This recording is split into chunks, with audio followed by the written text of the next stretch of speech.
to like 20,000 below.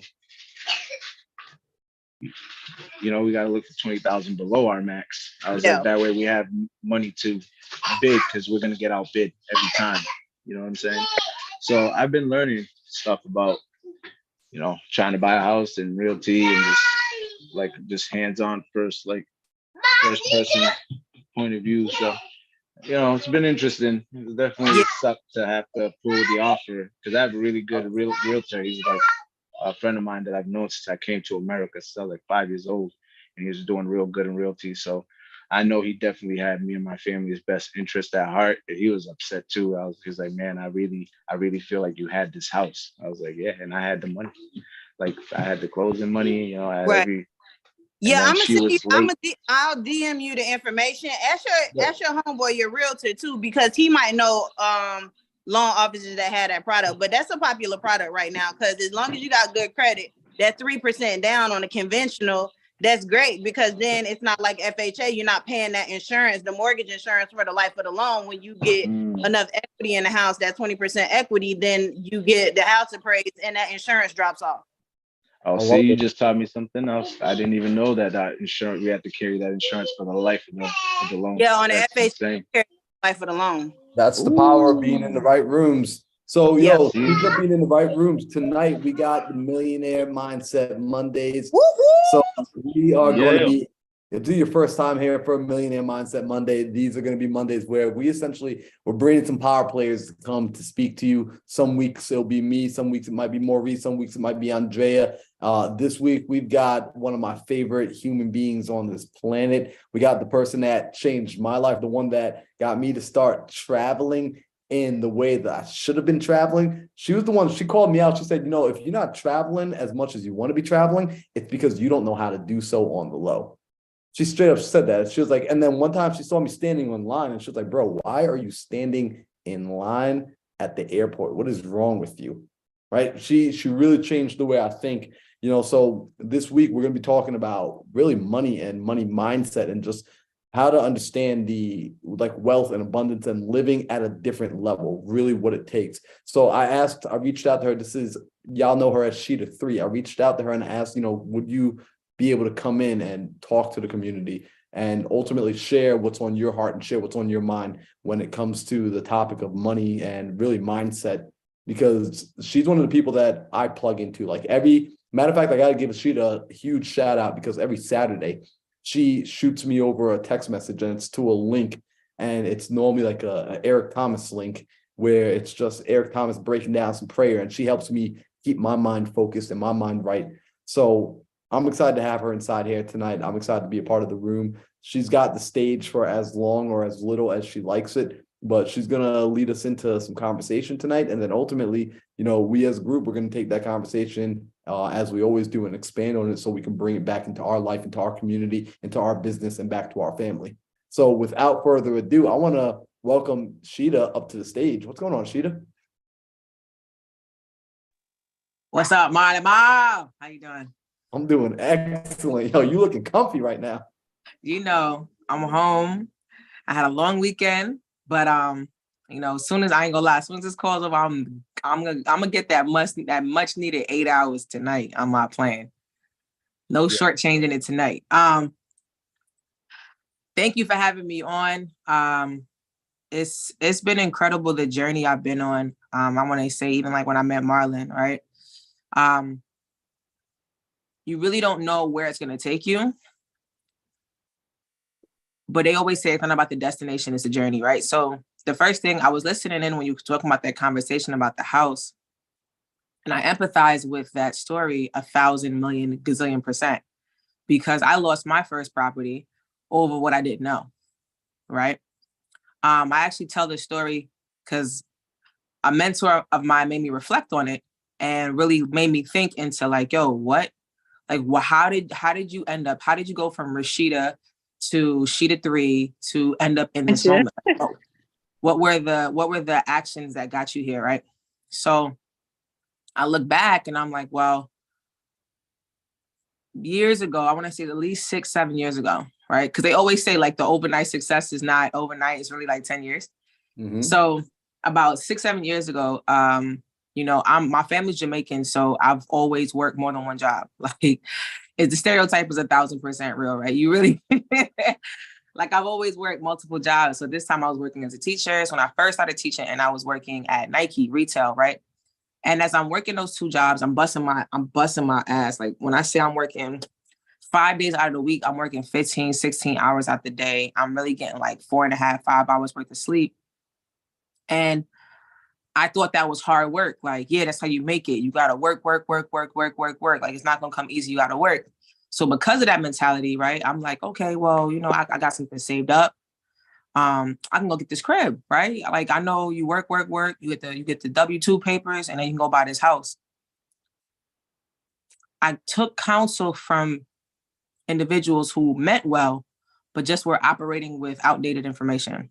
So I was on a radio call earlier, and the term outdated CPU came to mind. So they had a working CPU, it was just outdated. They never got that iOS 4.0, right? They still doing with iOS 0.1, right?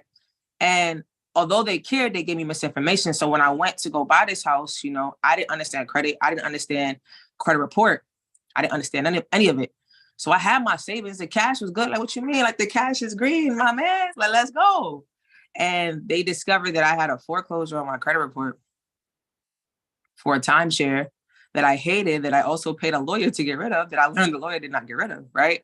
So I learned about that then. And they're like, oh, based on these two credit profiles, we could have pre-approved you for $750,000, right? Yeah, look at your face, Chris. That hurts, right? So I got pre-approved for $750,000 based on my two jobs. So the work was working, right? It was working. And my Experian profile was locked at the time. I don't remember why it was locked. I think I was playing with the app actually, and it was locked. And they said, oh, we need to see that in order to fully approve you. Like, you'll be good based on everything you sent us. Got this at W-2s, checks, everything. And at the school, I was doing pretty good. I didn't have no overhead on my life. And at Nike, I was working full-time hours. So in all actuality, at like 26, I was getting paid every week. The school was paying me like $1,800. I'm making like a little over $5,000 to $6,000 a month. That's not bad. You know what I'm saying? That's not bad. I ain't balling, but I ain't have no kids. I didn't have no responsibilities. You know what I'm saying? That's just me. My mom, I help her with the bills, but it's nothing major, right? But I was the type of person that it came fast and left faster, but I still figured out a way to save. So I say that to say that was my first opportunity in real estate years ago. I lost out on a $750,000 house over information I didn't know. Fast forward, I'm like, yo, this is never happening again. $750,000. Are you serious? I'm tight, right? I get tight. I talk to myself too. So if you ever see me doing it like around you, don't judge me, because I definitely pep talk to myself.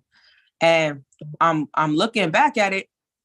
I go on YouTube. Me and YouTube is becoming best friends. So YouTube University, I'm a firm graduate. I want some valedictorian, but I'm a graduate of YouTube University, right? I go on there, I find, y'all know Clint Coons, Bigger Podcasts, Bigger Pockets Podcast. Yep. I found, I can never remember the dude's name. I found one of Robert Kawasaki's stuff. I bought that book. The guy from Fox News, he left Fox News to be a real estate dude. His name's Robert something. I can't remember. But I went down that rabbit hole of real estate, right? So I'm like, all right, we'll get this property, blah. Go to Detroit. This is in 2018 now. Go to Detroit. All right, we going to Detroit. You get a property for like $50,000. Okay, bet. Now, I told you, I was the type of person that, when I get mad too, if I get mad, I ain't gonna lie, I become very irresponsible. Like, if I get frustrated, I can become very irresponsible. That was the old sheet of 3. The new sheet of 3 does not do that as much. I will dwell in it for about 5-10 minutes, and I find a way to get over it. But the old sheet of 3, I got mad about something, I'm gonna go spend some money. Like, that's just how it was. Like, it was bad. And I'm looking back and I'm like, okay, I go, YouTube University. So that money I had set up for that house, gone, right? It's not all there. I don't have all of it. I got maybe 12, but I had like 30. I was wilding, right? I was bugged out. So I come back and I'm like, all right, let's go get this crib in Detroit. I find two families for less than $55,000 each.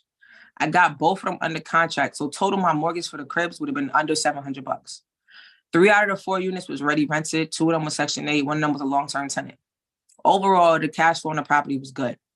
They weren't that beat up. So, I mean, like, The tenants weren't really complaining. The owners just wanted to move on, right? So it would have been a nice property for me to get in, cheap, $700, my car note. You know what I'm saying? I've done that before, like $700. I will make sure that bill is paid.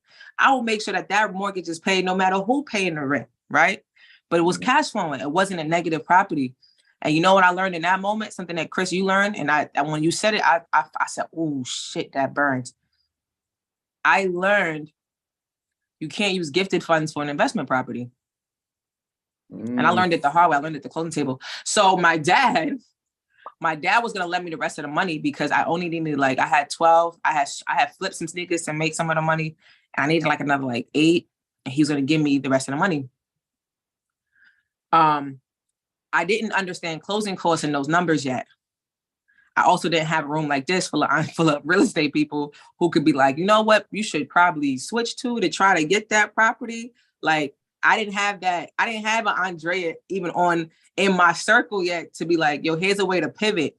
So when they said, oh, we need your father to co-sign, my dad was like, I'm not co-signing on nothing. I ended up losing everything I started on. So the appraisal money, the inspection money, the earnest money I had to put down on both properties. I lost all of it, right? And I had sent the realtor some money as well. So I had lost all of that, right? And now I'm pissed. I'm like, yo, F real estate, bro. This is crazy, right? So when I say I 100% empathize with what you're going through, I want you to realize the strength in the alternative or the pivot advice that Andrea just gave you, because I didn't have somebody like that with me 5 years ago. Now, I told you I lost the first crib, $750,000, based on misinformation, things I didn't know. These properties were 110 total-ish, right? It was around that. When I checked it last year, just to put salt in the wound that I definitely wanted to open back up because I shouldn't have looked. Those properties have increased in value about 150% each. So 55,000 turned into 150, 155, 158,000 each. So if you add both of that up, that's about 300,000 in equity I missed out on, right? So 750 plus 300,000, that's a little over $1 million in real estate that I would have had access to already. We wouldn't be having this conversation. I wouldn't care. I would be rich. I would be comfortable. We wouldn't be having this conversation. That's why I said sometimes I'm just letting y'all know, you think that your journey is your mess ups. All right, damn, this happened. It's really not what happens in the moment. It's how you pivot, right? How do you adjust from that? So I really hope that you look into alternative and creative financial ways to get that property, because you have a room full of creative financiers that can help you think and strategize in a way to get into that property. I didn't have that back then. I wish I did. I'd be $1 million in equity richer, right? It's crazy. It's crazy the things that you don't know that will actually literally cripple you. Now, I don't think of it as a cripple for me. I think of it as a propeller. Why? Because if I would have got that property, who knows the person I would have been? I would have got that property. I wouldn't care to learn credit. I wouldn't have cared. I mean, I did know how to leverage my credit cards, but I didn't care to. I don't think I would have cared as much to dive as deep into travel hacking as I did, and as I have, and I currently do, right? So I want you guys to always think when you're going through your journeys, and I'm not finishing here because trust me, some crazy stuff has happened in my life, right? When you're going through your journeys, every time you get a hiccup, anytime you get a no, right? Never think of it as a no. Always think of it as a next opportunity, right? Because things are supposed to happen incorrectly. Do you think I'm gonna go into a real estate deal and have that kind of issue happen again? No. I understand how to calculate closing costs. They didn't cover that in chapter 2 of YouTube University, so I didn't get it, right? But I know I paid to be in enough rooms, and I've been around enough people that if I need to understand financing and breaking that stuff down, I can reach out and get that information easier and not get the iOS 0.1 version of it. I can get the iOS 4.0. You know what I'm saying? So when I'm talking about my money and mindset, I'm talking about missed opportunity, right? I'm talking about those missed opportunities. We just discussed $1 million. I could find the addresses too. Y'all could look it up. And you're gonna be like, damn, Sheeta, that's crazy. The salt is in the womb for you. I don't even want to tell you. It hurts my heart. But I want to talk about the opportunity. All right. It's not a missed opportunity if you let it keep you down. So one book that I'm reading currently right now, And my paper fell. One book that I'm reading currently right now, and I highly suggest if you guys have time to order it for yourself, is the 25 Biblical Laws to Success. Wonderful. All right. I love it. I've read this book about 3 times. This will be my 3rd time going through it again. But to be honest, I'll read this book, and in the first week, I'll reread chapter 1 like probably 3 to 4 times, because this book, it just clarifies everything that goes on in my life. So I talked to you guys about $1 million worth of missed real estate opportunity, right? And you would think that would knock somebody down. If that happened to you, if you met me on a regular, Marlon knows me, Randy knows me, Andrea, I'm a perky motherfucker. Like I'm hype all the time, right? There's times where I'm not. I wouldn't say I'm hype. I might be just really tired, but for the most part, I'm a little chihuahua, right? Like I'm up and at it all the time, and if you missed out on real estate, $1 million worth of real estate, you might not be as chipper as I am, but I know this to be true. And I'm gonna read you guys a paragraph from the 1st chapter of the book. So if you are on the fence about getting it, I highly suggest that you do. And it says, the law of opportunity states that everyone at some point in his or her lifetime will have an opportunity to get ahead in life. This means that even though we are affected by our social and economic background, access to education, culture, and family development, we can all rewrite our stories. If we are satisfied with our lives, then there is no need to change. But if we aren't, while we are alive, we will have the opportunity to change course. This spiritual law does not promise that all the opportunities will be the same, but that everyone will have a fair share of them. We cannot assume that everyone will have the same sorts of opportunities. Unfortunately, it is not as simple as choosing to be rich and successful. These accomplishments depend on a number of circumstances, some that are of our result of our personal choices and others that are outside of our control. However, no matter what, there is something we can always do to move forward towards success. Now, there's other parts in here. I will continue to read, actually. Happiness, as many may say, is not a matter of circumstance, but of how you deal with the circumstances you are given. In life, you'll be called to react to a number of things. Some are foreseeable, while others are unpredictable. The best you can do is learn how to seize the opportunities. Hence, your success doesn't depend on the number of chances you get, but on the ones you take.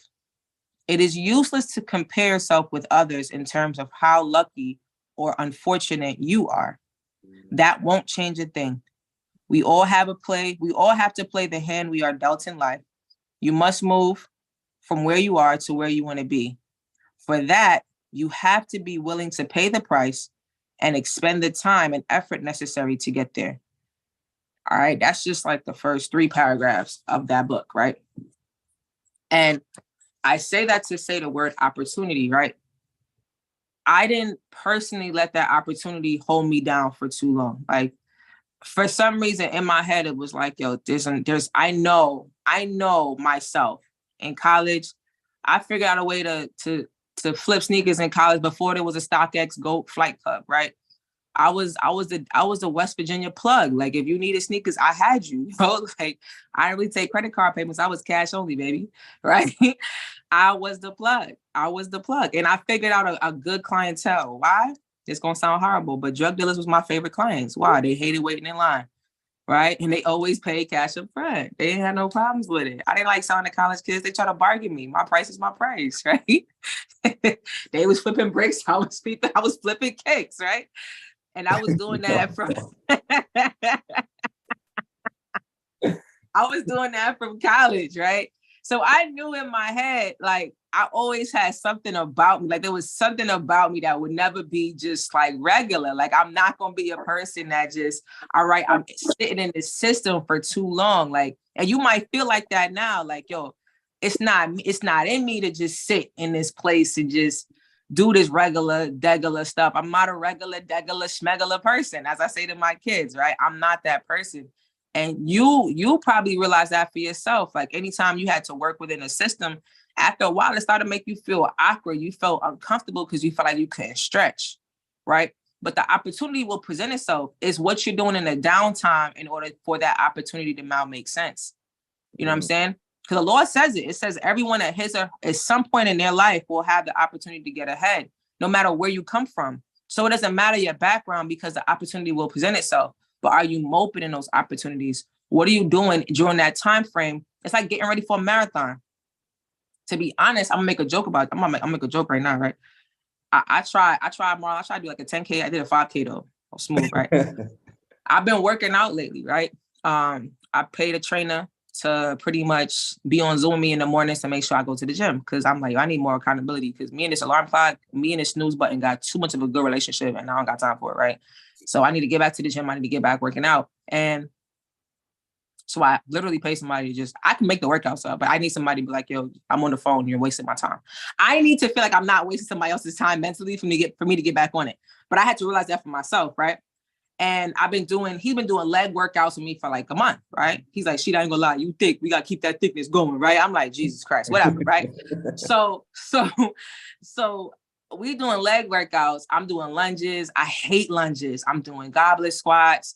I'm doing iso holds. I'm doing Bulgarian. I'm doing all type of squat exercises. I hate them, right? But my legs is feeling strong. I'm like I kicked through a door, right? You know how I tested that strength? I was late for my flight and I had to run from TSA. Thank God I got clear and pre-check. Thank God. Let's go. Right? I had to run from the gate, from the TSA straight to the gate, no breaks. My legs was moving. Okay. Now my airways was clogged, but them legs was moving. Okay. And that just showed me like, damn, I hated them workouts every day, but shit, if it wasn't go smooth, I wouldn't have made this flight. I'd have been pissed. I would have been stuck because I was going out to Alabama looking at some property. And if I didn't make that first flight, I would have had to wait till 11. So my day would have been killed. It'd have been a waste because I overslept, but it's like, yo, I really had to put it in gear. And it's like, if I wasn't preparing to lose weight and work out, when that time came for me to kick it into fifth gear to run, I wouldn't have made it. The last time I did, I barely made it the last time in Atlanta airport. I literally had an asthma attack in front of the lady and she had to wheel the plane. I don't even have asthma. I couldn't formulate a sentence. Right?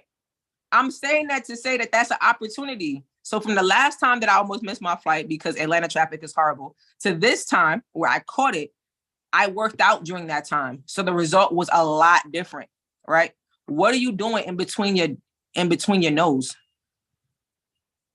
Not this one, but the NOs. Mm-hmm. Like, what are you doing in between them? Are we sitting in them? Are we wallowing in them? Or are we figuring out what it is? Like, what are you doing for your reconsideration line? So that in that term, when you get declined for a credit card, are you bitching about the decline? Or are you looking to see what they said was wrong so you can fix it? And now when you go apply the next time, you get approved. What are you doing in between those no's? That's going to determine really what the next opportunity was because the opportunity is going to come. It said it. I read it for you. I couldn't have made that up and read it as fluently as I did. I would have stuttered, right? It's right there. It doesn't promise the opportunities will be the same, but you'll have your fair share, right? But it doesn't matter because if you don't think there's something to change in between your no's, you'll sit and do the same thing. Because if you don't feel exactly, it says if you're satisfied with your lives, then there's no need to change. But if you aren't satisfied while you're alive, you have an opportunity to change course because the opportunity will present itself. So what are you doing in between the no's? What are you doing in between the no that you got to your next no? Like how fast are you getting to your next no? How long are you waiting to hear no again? Are you scared of it? Because it don't bite. Unless the no come with a FBI deal or some CIA stuff, like it don't bite. Like it's not a scary person. It's just a no. It's just a no. It could be a not right now. It could be you know what? No, and it's saving you from some mess. I think that the no's I got early in real estate saved me a lot of trouble because I wasn't surrounded by the individuals that I'm surrounded by now in order to make the no's make sense. Because I told y'all about that's a 4 unit, right? And then the 750,000. And then was it last year? I got into a 48 unit, 48 unit deal. So from 4 to 48, first 4 to 48, right? That wouldn't have been you know what I'm saying? Like, it's really on, like, I might have been satisfied with that because in my circle, that was something that would satisfy me. Oh, you got your couple properties, you're good. Now it's like, nah, I need to get to 10 million. That's my goal, right? I need to get to 10 million. That's not comfortable for everybody. If I say that on this call, you guys are like, yeah, I see your face when I said it. Like, all right, Sheeta, I see you working. That's what your goal is. Marlon, smile. That's uncomfortable in certain circles. When I say that in my house, around some of my family members, that what you need all that money for? Why don't you need all that money, right? Scratch your head again, Marlon. I'm telling you, you have to be very protective of your energy. And then that also makes you very protective of where you say what you say. Because I've literally got that. So now I don't talk as fluidly in that area because they iOS or software is still 0.1. And I love them, right? It's no offense. I'm not taking shots. I'm just sharing to you that it doesn't matter who you are and what you might present. If people are small-minded, they're going to be small-minded no matter what the situation is. So, Sheeta, I got a question for you because it's funny. I was just having this conversation earlier today with a really, really good friend of mine. And we're talking about money. We're talking about the relationship of money. And we're also talking about relationships with people, just who you're spending your time with. Your own opinion, from your own experience, would you say that who you spend your time with will directly affect how much money you earn, regardless of if you're even doing business with them? Who you spend your time with will affect how much you earn? Abso-freaking-lutely. What? Listen, I told you in college, right? I was flipping sneakers. I was doing like $2,000 weekends, $3,000 weekends. As a college kid, that's good money, right? I was 22, 23. And guess what I met now? I met 23-year-olds having $100,000 weekends. What the fuck? Right? I met 23-year-olds now making, oh, I'm sorry, King. Why you got to tell me King on the phone? I can't be cussing when King got on the call. So I got to think about it. Now I make 23-year-olds making $100,000 in a weekend. And back then, I mean, I'm not comparing, but I'm just letting you know the level. I was making way more money than the people I was around. But if I was in a bigger circle, based on the way that I thought, that could have been $10,000 a weekend. So the circle is directly reflective because I can always tell when I'm not going to sit here and say I'm perfect, right? I definitely am a work in progress. And sometimes I could be real moody if I'm tired. So I'll just go into my bubble, get some sleep, and I'll wake back up, take my shower, and I'm good to go, right? But I can always tell when I'm around negative energy for a while because I can feel it seeping onto me. And that's why I got to wash it off. Like, I'm so serious. It's important that you protect your energy. You protect the level of thinking that you give off on a regular basis. Because if you think too strongly, and it's not telling you to stop thinking strongly, but if you think too strongly, sometimes it intimidates people, especially when they can't see past their own limitations. Because people tend to project their limitations on you. Mm-hmm. So if they can't do it, they can't see you doing it. But I have nothing to do with you. Me and you are not the same. I am a Martian. That's why I love that song by Lil Wayne, right? We are not the same. And if it's in a growth conversation, then that's different. But if it's in a negative kind of conversation, I don't like to be part of it too much because that stuff it's contagious. And no, that's not okay. And I got another question for you. And this one's an interesting one because I know for me personally, when it came to money, like it was almost like every time I wanted to earn more, it felt like there was a barrier. Like it always felt like there was like this barrier that needed to be broken through. Do you feel like you find yourself like every time you kind of enter into a new space of being able to earn more, being able to charge more, being able to like produce more, that there's like resistance, that it's not just a matter of, oh yeah, you just say you want to earn $1 million and now is there a transformation that you have to go through? And if so, like what does that process look or even feel like, at least from your point of view? When I say, it's like I didn't talk to you about this, but when I say, and I'll be transparent, when I say every time I have a surge, some bullshit happens, I mean it in the biggest sense of the word of bullshit. Bro, so last year when we came back from 10X conference, right? Yep. Bro, I was on a high, yo. Like, I could sell water to a well. I was so good, right? I'm like, damn, I got this going. I was hot when my plays was hitting, my students was rocking. I was good, man. Had my first 15K weekend, did another 10K the next weekend, had my first like 40K month. Why Stripe lock up my money? So they paid out 25, held 15 for 8 months. I didn't have a process. Everybody's face went sour, right? Look at that. Ooh, right? That was for 8 months, yo. I didn't have a processor. I was using Stripe. Now I'm like, I gotta find a new processor. So I'm trying to process on PayPal. People want to still join my program, but it looked janky when I'm like, all right, you gotta send money here, right? Before I just had the link and the funnel, I was good. Shut my whole shit down over a phony chargeback that I won, right? And they held my money. It must have been deja vu for me, right? So that kind of slowed me down. I still was moving, but it slowed me down, right? And it made me mad lyrics. I'm like, damn, like, I would really steal from somebody like that when I'm emailing them like, yo, I'll get a notarized letter from everybody that's in the program saying that they paid me just for y'all to release the money. I'm like, either give it back to them or give it to me, but y'all holding it for 8 months don't make no sense, right? That's some scam shit. I later learned that they hold it and make money off your money when they hold your money like that, but so that happened. I ended up getting like 3 more processes. So I got NMI, I got authorized.net. And my PayPal still rocking. I had started using Easy Pay Direct, but I stopped using them. But I have multiple processors now, right? I got my QuickBooks going. Like, I got processors. So ain't no slowing me down right now. When I say that happened, that was last year after 10X. That was in what? February? March? That was in March. Yeah. Yo, it had to be deja vu because this is what I get, right?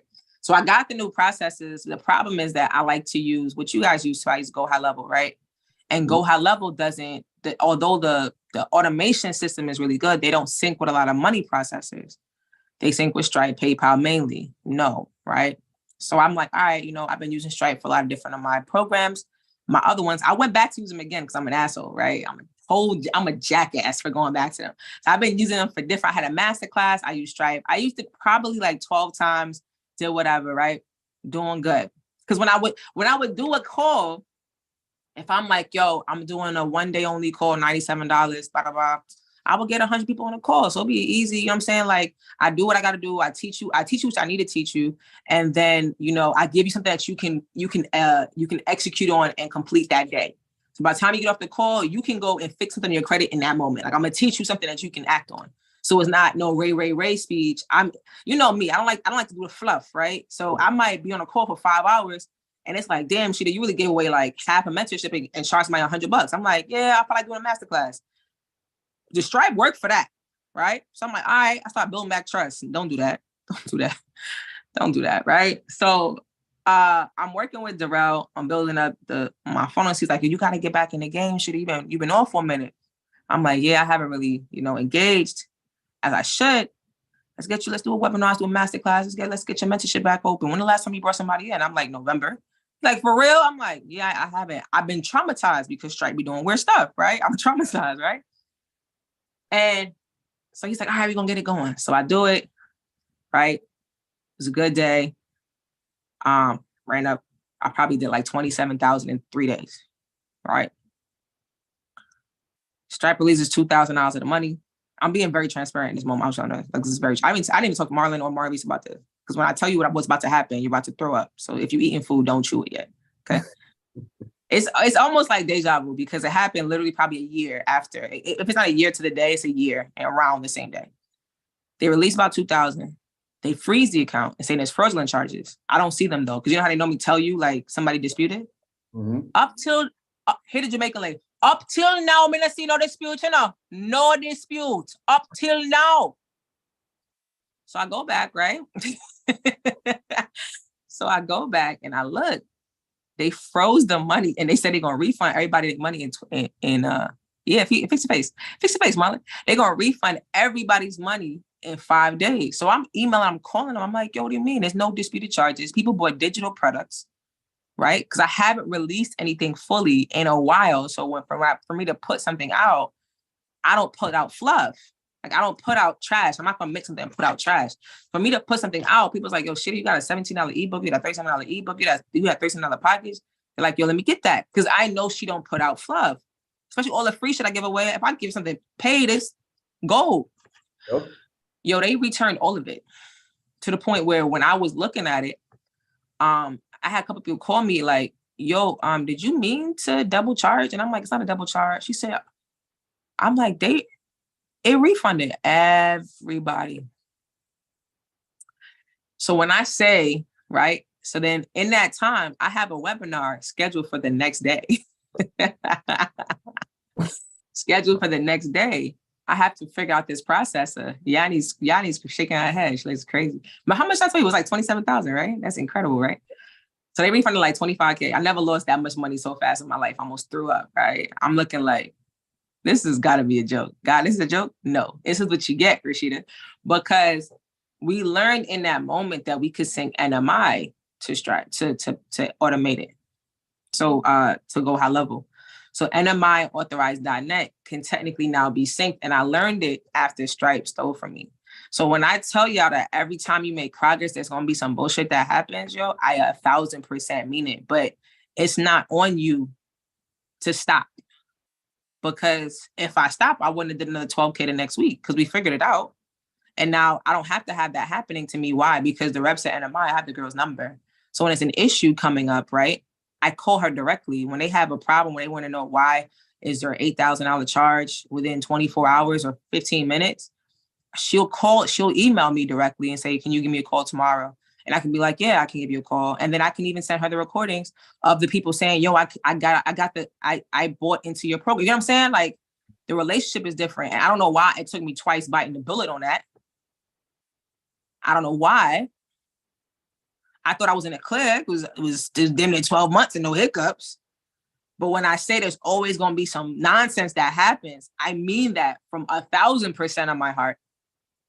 That it's not it's not for you to be like, oh, well, I guess it wasn't meant to be. People like to say that. If it's for me, it will be. Shut up. That's the laziest shit I ever heard in my life. Like you say that to give yourself a reason to stop. Like, oh, okay, it's getting too hard. So you say that so that you quit, but it's not for you to quit.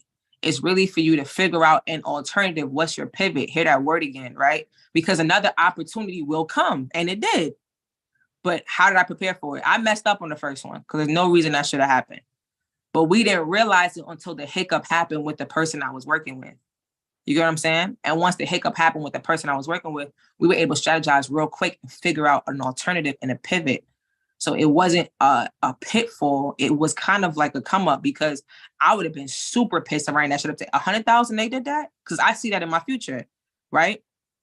I had to send my information over. I'm getting real personal, right? I had to send my information over to NMI, and they had to see what Stripe did so they could increase my limit on my reserve account. So now I'm at 10K. They put it up to 30K, right? I plan on blowing through that in April. Well, May. So was that a negative? No, because they're not going to hold my money out because they do reserve accounts. They automatically take 10% of your money every month. So I don't have to worry about the bullshit I was worrying about with Stripe. You get what I'm saying? And neither should I. So every time you think like, damn, like I'm doing good. Damn, this happened. The first time it was my mom getting sick. My mom got sick on New Year's Day. Like I spent New Year's Day in the hospital. My mom was sick with COVID. The first 3 weeks of the year, I was talking to her on FaceTime because she was in the hospital.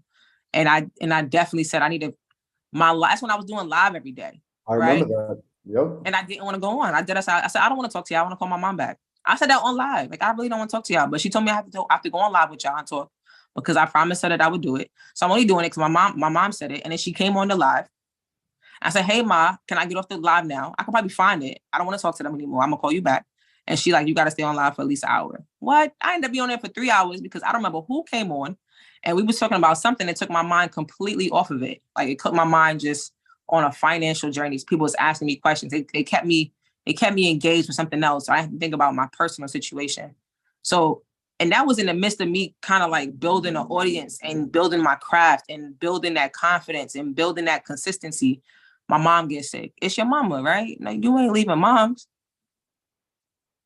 Then what happened? 3 months later, Stripe steal from me. Like, come on. It's like It's inevitable, but it's not really what happens to you is how you recover, how you pivot from it. How do you make it a triumph instead of a tribulation? Yeah, and it's interesting, right? Because as you said, what happened to you with Stripe, it was a repeat, right? It was the same challenge because you didn't deal with it the first time, right? Like you put a Band-Aid on it the first time, but you didn't actually take care of the problem. I didn't deal with it. I was working janky the first time. I ain't gonna lie. I was super janky in the beginning. I'm not janky anymore. Yeah, but I mean, that's what happens to us, right? When we're on this journey of wanting to earn more, and we're on this journey of wanting to move forward, these things come up, these issues pop up. And every time we want to go to the next level, it's like we're almost restricted from going to the next level until we deal with what's it's incredible. It's incredible. Like, it's incredible. Like, you really have to sit in there in that moment, and on your drive home for an hour, you're trying to get somebody that stole 20. Like, think about that. Like, really sit in that. Like, it was there. Like I said, the money was supposed to be deposited that the next day, and it's not coming. And then you look at your Stripe account, and all 87 transactions say refund. All of them. Shake your head. Craziest shit ever, right? So if you don't learn nothing from me, don't fuck with Stripe. But no. Let me ask you another question then, too, because as you start ranking up and you start going through the level, you now got to a place where you're earning more per transaction as well. So does your mind start to also think at a different scale where before, like you said, you were flipping kicks back in the day. Now you're moving on to bigger and better. Do you now look at smaller opportunities and it doesn't even, you kind of see the cost of opportunity in the sense of if you take your time to focus on these, $10 opportunities, you're missing out on these $10,000 opportunities versus these $100,000 opportunities. So do you now measure and weigh the cost of opportunities differently than you did in the past? I measure the time it takes because I always send you ET videos. That's my guy, but it's a saying, I believe it was him that says, small steps, long distances, right? I don't ever negate the small steps either, because there's sometimes if it takes me an hour to do something, I get paid $500. Sure. Like, I'll knock that out. You know what I'm saying? Like, that's not for me to say like, oh, if it's like a week of my time, then maybe not. Like, if I could have did more than that during that week, obviously, but I never really negate it because there were times where, and I'll put this in perspective of how I used to budget, and I still do it. When I got paid from Nike, I had a bad habit of spending my check because we got 40% off, right? So I went from being a sneaker girl that was a plug to a real sneaker girl that was a plug. So I got the 40% off too. And I used to charge y'all 25, right? So I still made my 15%. You see, I was always thinking about my numbers, right? And that's how I really started travel hacking heavy because I was born with a credit card. I was wilding. But either way, I say that to say, right, when I would work at Nike, they use ADP. And anybody who has ADP, you can actually split your check up like 4 different ways on their software. So what I used to do is I would have my expenses come out. So a bulk of my check would come out and go to my Wells Fargo account. And then I had like 25% of that check go out every single month. And then go to this MCU account that is the most difficult account to get money out of. Anybody from New York, MCU is the most janky bank ever. Right? You got to find that one ATM in Brooklyn that's working, that doesn't have a line of 100 people trying to get money out the bank, because by the time you get there, it's out of cash. And the one teller that will actually not give you an attitude to give you money. I will put 25% of that check in there every check. And little did I know over the time, I ended up with like $6,000 in that account off of like a part-time job. And at that moment, $6,000 was a lot to me because of where I was working. But it was a little amounts that I didn't see that counted for me. So even now, like, I don't always negate those as long as it doesn't take up too much of my time. So if it's something that I know I'm good at, like, I'll do it as long as it doesn't take up too much of my time and interfere from a bigger project I'm working on. Because a lot of times, and I'll keep it a buck with you, it'd be the smaller rooms I make these bomb ass connections in that I end up having, like, it ends up being a bigger ROI on the back end. So the amount that I got on the front might have been small. And I'm not saying I'm doing it for the money, but compensation is important. But the amount I got on the front end was, all right, Sheeta, we're going to get you exposure to this. But the back end be crazy. And I'll say this. I came to a free event and met Marlon. The front end of that deal and I really went to support Maurice and Durain. I didn't go to talk. I didn't go to do nothing. I really went just to support. And once I went to support, I'm saying I'm used to my family, my whole family. Oh yeah. Well, he kind of. Knuckleheads on their phone right now. Some knuckleheads on their You got him? All right. I didn't go there to really like go network. Like I really was just like, all right, my people is doing an event. I'm gonna come. If you have an event around me and I can be there, I will be there, right? Like Prada got one tomorrow, I will be there. I'm gonna be tired, but I'm gonna go, right? It's inevitable for me to do it because out of love and support. I met Marlon at that event. I ended up meeting Will at that event. I ended up meeting a couple people at that event. The back end of that ROI is crazy. I don't know if I'd have met them in another environment, but I'm happy as hell I went to that one. Yep. Even this weekend, I went to the Blueprint Summit in Philadelphia with Haitian Herman, Haitian CEO, right? I really went to support because I know how stressful it is to put together an event. I just did it in January. Very stressful. I went to support. I ended up being on the stage. It wasn't a stage that was planned, but I ended up being on the stage. It cost me $500 to go, maybe another $300 for the hotel for 2 nights. The ROI on that is crazy now. And it also solidified me, but I wasn't going there as a person, but I wasn't even on the flyer. I ain't had no pamphlet, promo code, nothing. They was like, Sheeta, why are you not on the stage? I'm like, oh, I'm not supposed to be on the stage. They say, yeah, why aren't you on the stage? Go on the stage right now. Drag me, literally drag. If they have footage dragging me to the stage. And I'm like, no, chill. Imagine me turning out an opportunity to stand on the stage. Me. That's crazy to me. Because I didn't go there for that. You get what I'm saying? But you know what's also wild too, and it brings it back to what you said earlier, which was, what are you doing in the downtime in between your opportunities? Because if you weren't prepared, and you've been preparing, I mean, watching you get on lives for the last couple of months now, not even more than months, year now. Watching you work on your craft so that when you had the opportunity to be on stage, you rehearsing, you and I have sat down and we've talked about this. And thanks to you, you made me start taking my own craft of communication and speaking way more seriously. So I see your delivery and I'm like, yo, you've got a natural talent, but you also work at it. You absolutely. I'm telling you right now, the lives are 100% why I speak so fluent in front of a camera. Yep. 1,000%. If 1,000%. It's crazy how I didn't realize it until I was at my cousin's wedding last year. And they pretty much tricked me into being the MC. Like he asked me, but he didn't ask me. But like, it's a subtle ask, but it's like, if you say no, you're kind of shady for saying no. And I said yes, because it's my first cousin, right? And he's getting married and we're in Jamaica and the jerk chicken is good, right? And I'm just excited. So I say yes and I do it. And I do a phenomenal job to the point where people that were on his bride's side, so I don't know her side, her friends and stuff like that, were like, yo, do you do this like professionally? Like, are you I'm like, no, this is the first time I do it, but I do go on live every day. So I'm pretty, I get used to talking in front of a camera. I'm not shy about it. There's no shyness to me.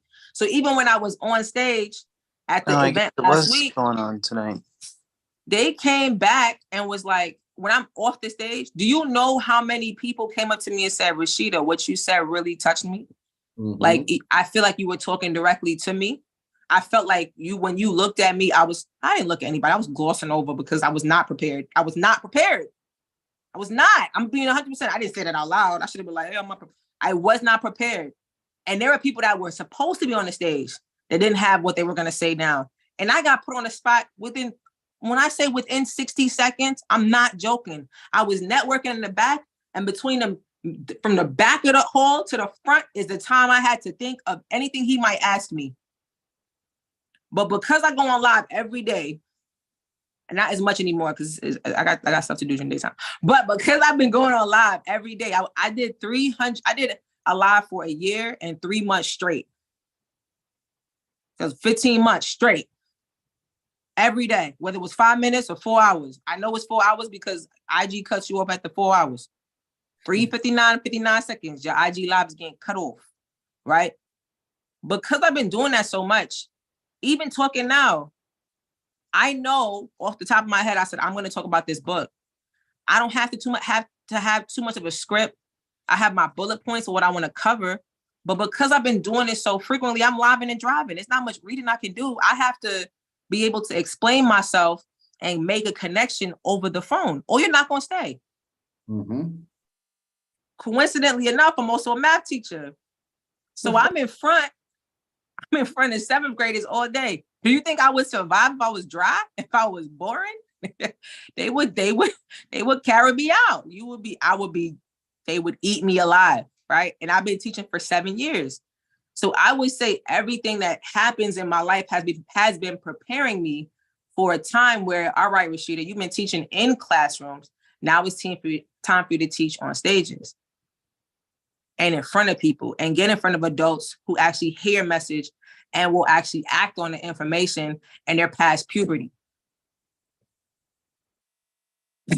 Randy know exactly what I'm talking about. It's crazy.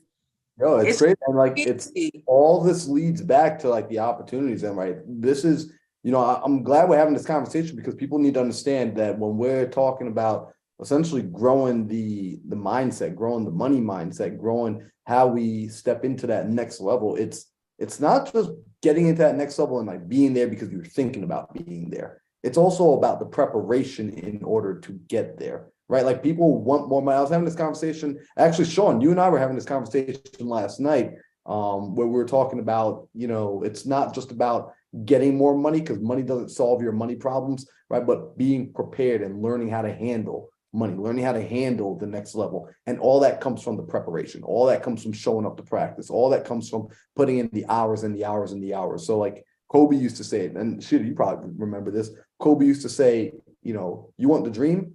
5 a.m.s, right? 5 a.m.s, that's the dream. 3 a days, that's the dream. Doing 4-hour IG live for 1 year and 3 months, for 15 months, 14 months straight, that's the dream. Right? So that when you do get called up, when you're at the event, when you're in the room, you have the ability to step up on the stage and leverage the small opportunities into getting into bigger rooms. Because you just need the door to be cracked. A lot of people forget that. You just need the door to be cracked. I need a little daylight, right? And I want you to think about this. One of my business partners said it to me after I came back. He was like, Sheeta, you on pace to do a stage a month? I'm like, what you mean? He's like, well, you built your own stage in January. In February, you ended up on Him 500 stage. On March, you did Blueprint. That wasn't planned. April, you got one planned. What you got for May? You going to Bahamas? I got an international stage in the Bahamas in May. He said, June, you planning your next stage. July, what you going to do next? What you got planned? And I said, what's crazy? 2 of the stages I didn't plan. Marcus's stage, I did not plan that. I got invited, didn't know what I was getting invited for. Next thing I know, I'm in front of 35 people that paid him $15,000, giving them advice. And he's like, I know you knew your shit, but damn. Mind you, I found out, because of a glitch, they almost turned me away. They was like, oh, you're not invited. It's a private event. I said, why the hell they text me the address to come if I'm not invited? It was a whole big drama thing, like literally. So I'm annoyed, and I still went in there and killed it, right? And that's why we say the opportunity will present itself. Like it will. And when I say I read this chapter probably 3 to 4 times every single time I start this book over, because it has to be drilled into the head. Like the opportunity will present itself. So you're talking about money, you're talking about mindset. You have to always think to yourself, it's not no, it's next opportunity because it will come. But what are you doing in between those no's? What are you doing? And I just want to read another part because every time I read this book, I get excited. It's like an emotional book for me, right? It says, it's talking about building your house on the rock or building your house on the sand, right? The rains, the floods, and the winds affect everyone. But some have sound foundations and structures, and others do not. Some roll up their sleeves and drill in stone, while others prefer the ease of building on sand. This is a product of the law of sowing, which says that we reap what we sow. as we're going to see later. That's another chapter. Yet the law of opportunity was also in effect, since all had the chance to build and the rain fell on all of them. So everybody had an opportunity to build their house on rocks. Some chose to drill through the rock and last through the storm. And some chose to build on the sand because it was easier. And when the rain came, the sand washed away and the rock stood firm. Is your foundation rocks or sand? You have the opportunity still to pick what your foundation is going to be. So that's one part, right? Wait, hold on. But before you get to that next part, I'm calling out Sean. I hope you heard that. Tawana, I hope you heard that. Eduardo, I hope you heard that. Yanni, I hope you heard that. John, Randy, all of y'all. But like, especially, like, because what Sheeta just dropped, right? Like, build that foundation, right? Build that framework, build your way of thinking, build your way of being. It's not about trying to avoid the weather. You can't avoid, she just said it rained on everybody. It rained on everybody. You're going to get rained on. But what's your foundation built on? Sheeta, you got to take it back. I'm sorry. That's literally the next sentence. These teachings of Solomon and Jesus warn us that bad weather, crises, calamities, opportunities, and changes in scenario affect everyone. Some will have the emotional, intellectual, financial, and relational foundations to weather the storm. Others will not. The sun rises and the rain falls on everyone. Some are prepared for it, some others are not. What about you? Are you ready to deal with the surprises that life throws you? Right? There's a saying, the sun rises for everyone, but the shade does not. I actually really like that one. My favorite. Right? Ooh, that's so good. I think that one over some people's heads. Get this book, yo. Get this book. It The will 25 change biblical, the 25 biblical laws of success. It will change your life. It will literally change your life. And like I said, I read the first chapter a lot because it can be disparaging and it can be discouraging to get, hit a level. And every time you feel like you're making progress, you hit that wall and it's like you're bumping your head, right? It can be discouraging to get a no. But as long as in your mind, in your mindset, it's not no, it's next opportunity, you'll prepare for the next one so that your next no might come after 5 yeses, but the no's are not going to stop. Like, don't think like, oh, okay, you get to a certain point in life, there's no more no's. There's still going to be no's. It's how can you allow the no's to dictate what happens and what is the no? Like, what happens after the no and what kind of no is it? Is it a not right now? Right? Like, what kind of no is it? Is it like, okay, is it a no that wipes out you out because you built your house on sand? Or is the no just a little bump in the road because you built it on a rock? Yo, that's powerful. Sheeta. I know you want me to talk about money, but I've been reading this book for like 3 weeks and I'm stuck. I can't get past it. But Sheeta, that right there, to me, that is money. Like, real talk. That's because I want to be transparent because you were just so transparent with us with everything going on. Oh, the trauma, the PTSD is real. Okay. If you talked to me maybe 3 or 4 weeks ago, I was in a situation where for about 2 weeks straight, every day I was waking up and it looked like the chat that Yanni just put in the chat. Like, it was just, my life was on fire. Everything was on fire. The real estate was on fire. Deals were on fire. Like, everything was just catching in flames every single moment of every single day. 6 flip projects, all of them were off track, all at the same time.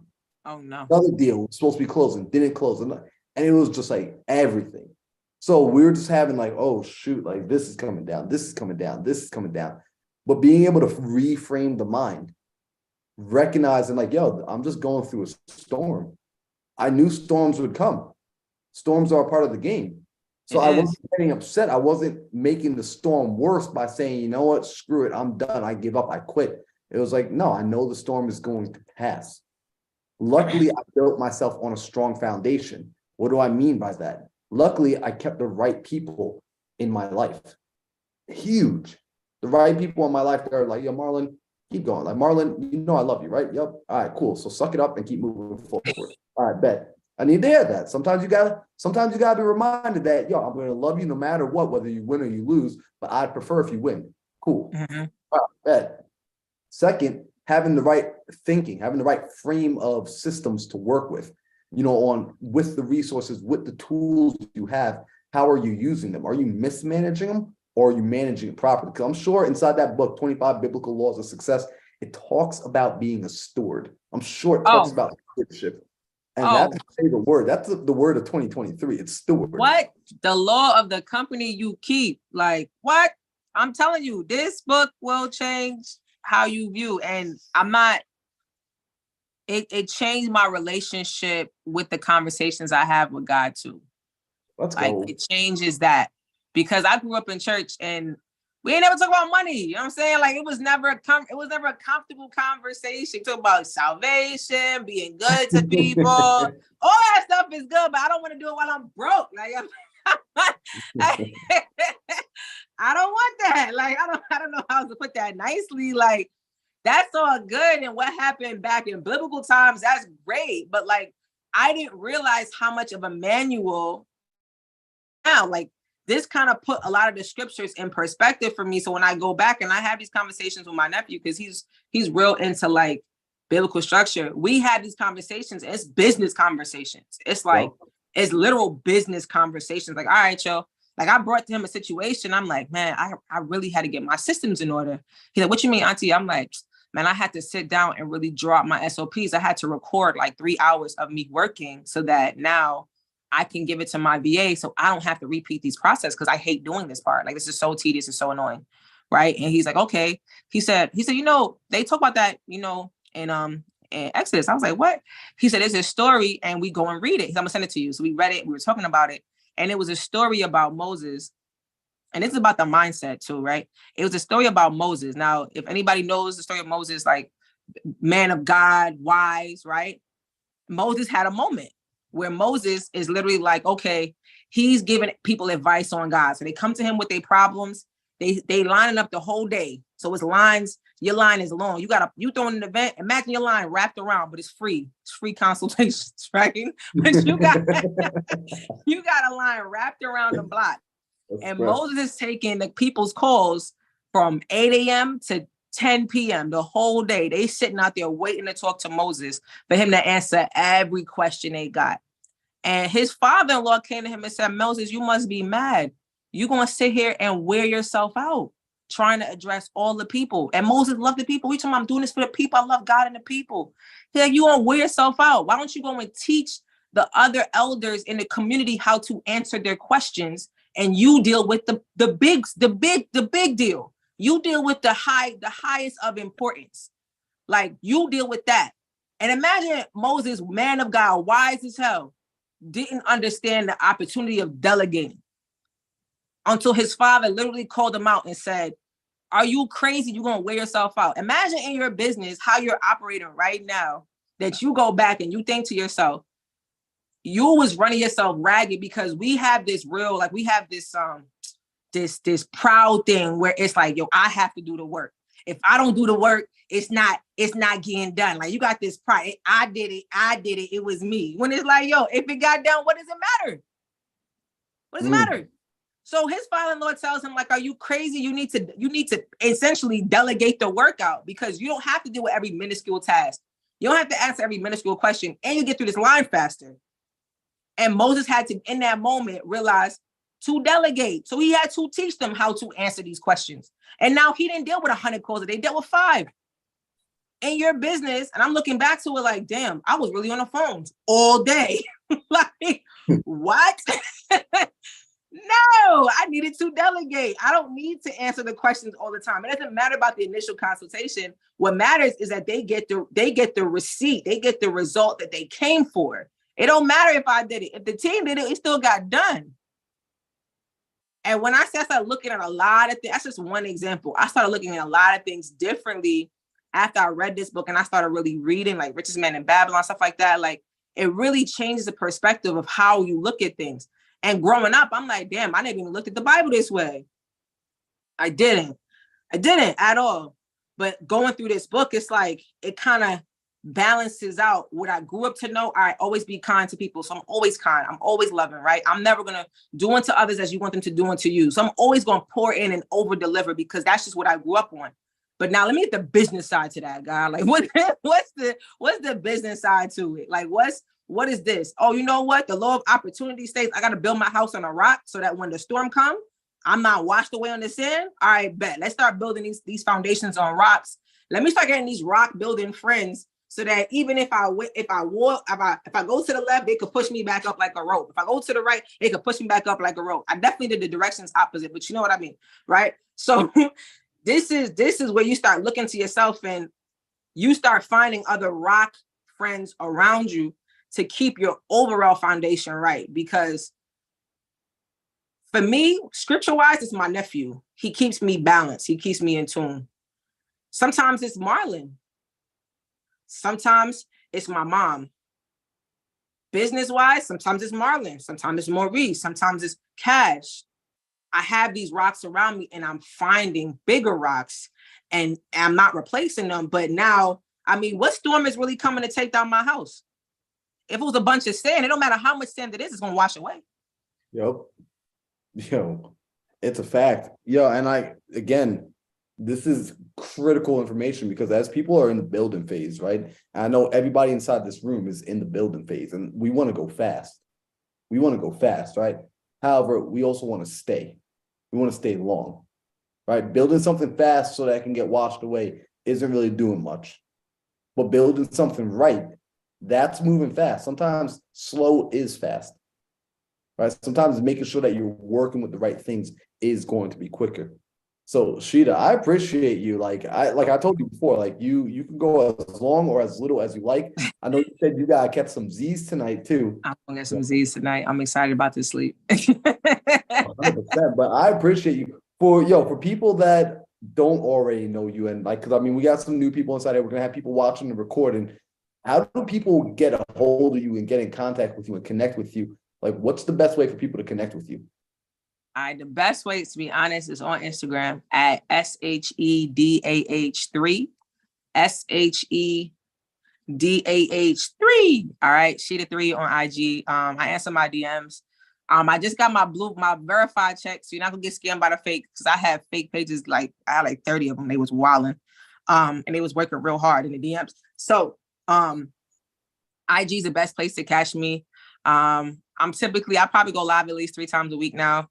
And I drop gems on a regular. I would suggest if you plan on building a brand or you plan on getting on stages, start getting yourself real uncomfortable, yo. Like it's really the opportunities are there. Right now, you have the opportunity to create a stage for yourself every single day. It don't matter the size of the audience, it's the practice. Yo, the repetition. I be telling people there's something a lot of people don't know about me. I practice giving speeches in this room every single day. Every single day I give speeches to an audience of 1,000. Now, they're not really there. It's in my mind. I close my eyes and I see myself standing on stage in front of an audience of 1,000 every single day. And I wait. I don't start speaking until I feel my heart rate is speeding up. Like, oh, shoot, like it's my turn to go on stage. Because I want to get used to that feeling and I want to calm it down. Sheeta, I didn't even tell you this. Last 2 weekends ago, I spoke in front of my biggest stage. I spoke in front of my biggest room. A little over 260 people. Say less. Yo, I was hyped. And killed it. I'm not even in front. I killed it. Of course you did. Like it was wow. Got the whole thing on video too. Like the whole it was so good. So good. But it came from like what you said, it was all that practice.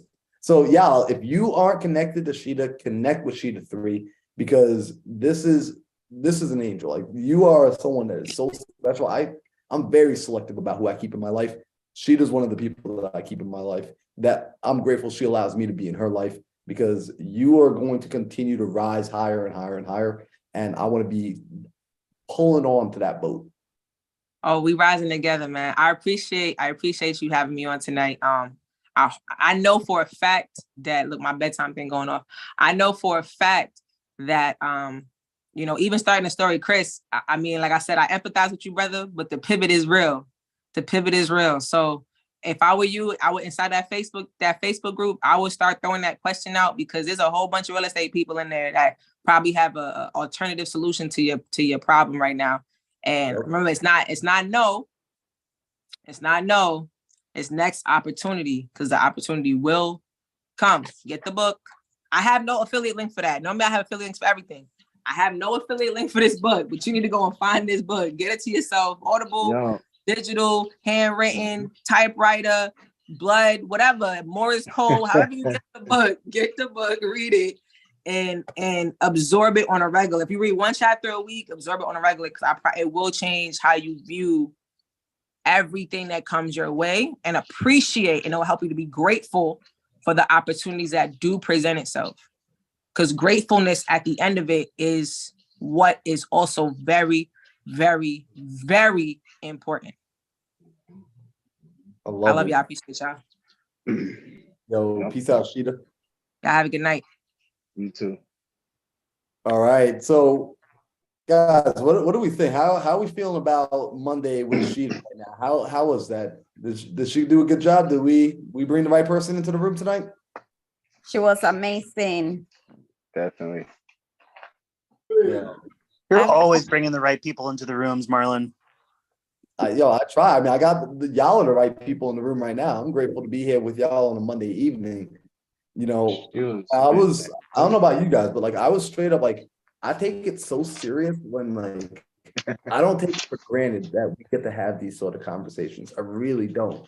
I was taking notes. Like, to me, I was in a master class with y'all tonight. Like, I was taking notes. Like when she said, so she said, all right, not about the chances you get, it's about the chances you take. That hit me.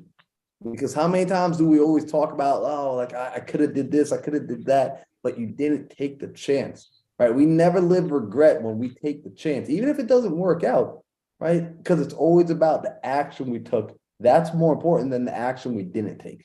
And then she said, paying the price.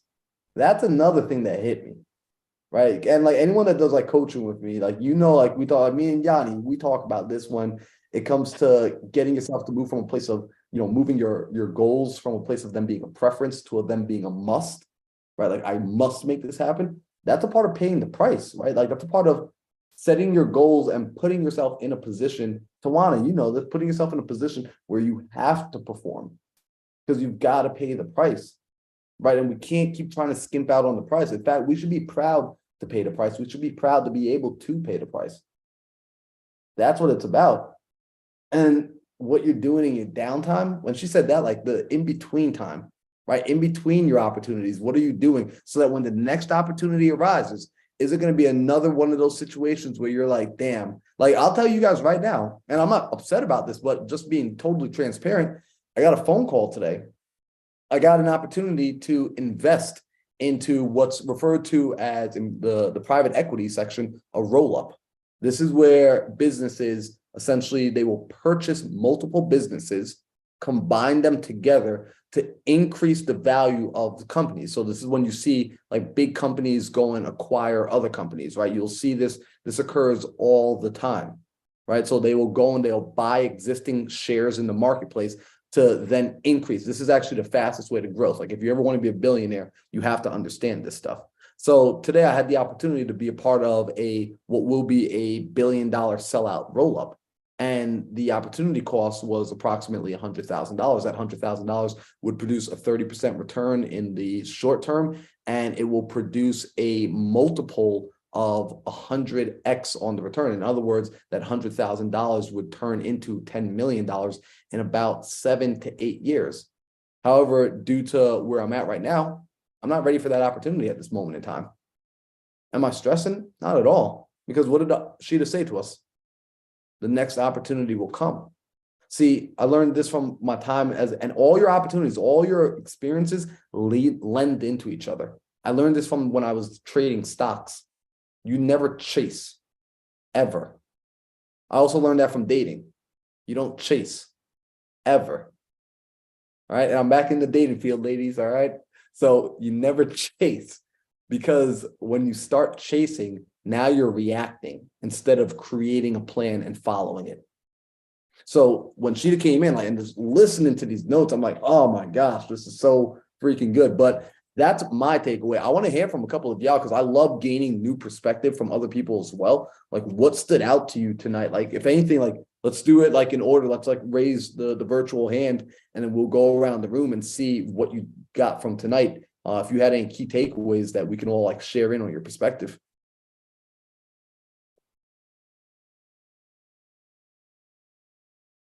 Dang, I guess it was just me. I'll go ruminate on this. I'll go first. All right, Eduardo, you ain't raised your hand, but we got you, bro. I know you probably got something right now. Sorry about that, man. I got a little too eager there. It's all good, bro. So what's going on? I guess my biggest takeaway from tonight and Rashida, well, she's really inspiring, right? I remember seeing her about a year ago, and she's come a long way. Her online presence has grown a lot. She is an action taker. She's just so inspiring to follow. I've seen the influence she has on you. And my biggest takeaway from her tonight was what are you doing? Or I guess it's just a thought, right? It's like, what are you doing in between the no's? Like, how are you staying consistent in your vision? What actions are you doing on an everyday basis to make sure that you're ready for that opportunity?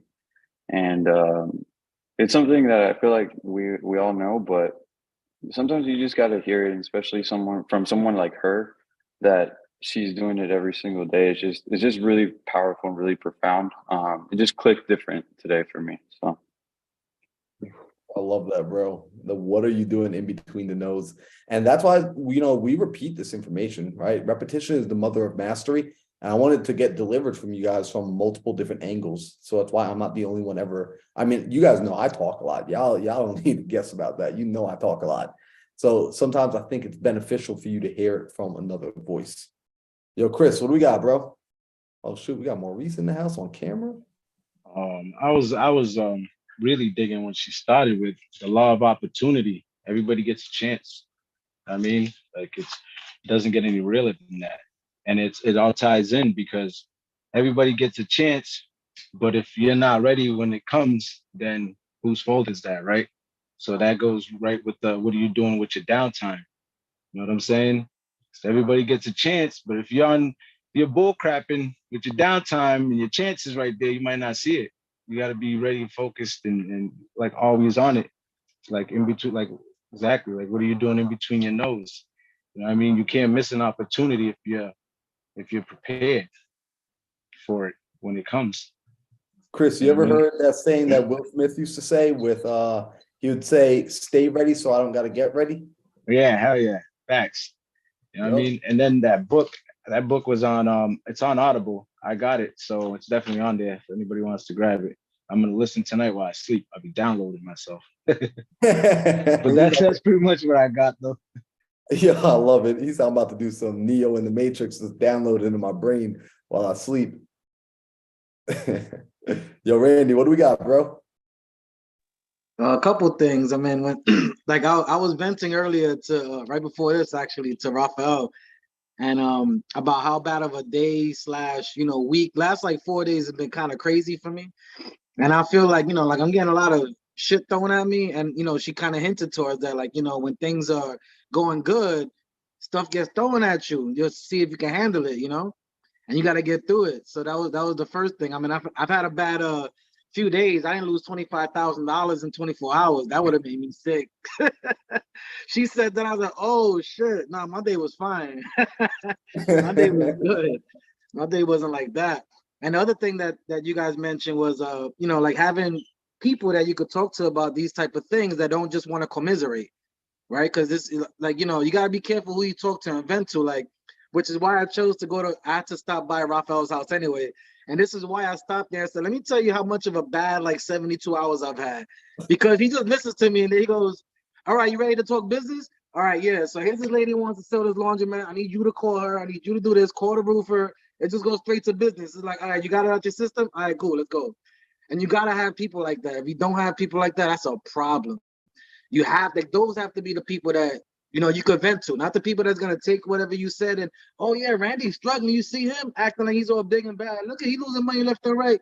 I don't need people like that around me. I told him he shouldn't have done that. Look, he tried it and he failed. I don't need people like that around me. I don't need people that commiserate.